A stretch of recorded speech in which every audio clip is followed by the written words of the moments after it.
German دارالحکومت Berlin میں Pakistani community اور طلباء کی خدمت کے لیے ہر وقت بیدار رہنے والے محمود بیٹھک کے ایڈمن انجینئر عمر فاروق کی جانب سے پروفیشنلز اور کمیونٹی کے اعزاز میں افطار ڈنر کا اہتمام کیا گیا۔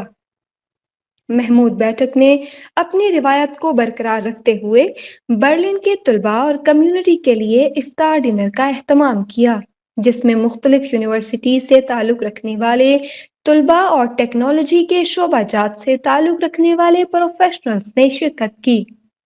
نئے آنے والے طلباء نے سینئر طلباء سے رہنمائی حاصل کی اور شہر برلن کے متعلق سوالات کیے۔ افطار ڈنر کی تقریب سے محمود بیٹھک کے بانی محمود انور نے شرکاء سے خطاب کرتے ہوئے کہا کہ ہم ہر سال طلباء اور پروفیشنلز کے اعزاز میں افطار پارٹی کا انعقاد کرتے ہیں۔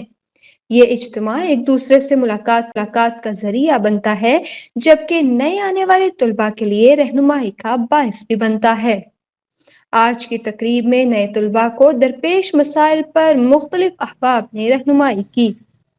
امید کرتا ہوں کہ یہ تقریب نئے اور پرانے طلباء اور پروفیشنلز کے لیے باعث فخر ہوگی۔ آج کی تقریب محمود بیٹھک کے ایڈمن انجینئر عمر فاروق کی نئے گھر شفٹنگ کی خوشی میں ہے۔ اللہ انہیں نئے گھر میں امن اور سلامتی سمیت محبت اور اخوت نصیب کرے۔ تقریب میں مہمانوں کے لیے افطار ڈنر اور اجتماعی نماز مغرب کا خصوصی اہتمام کیا گیا۔ جرمنی کی خبروں سے باخبر رہنے کے لیے سبسکرائب کریں اردو نیوز ڈویچ لینڈ۔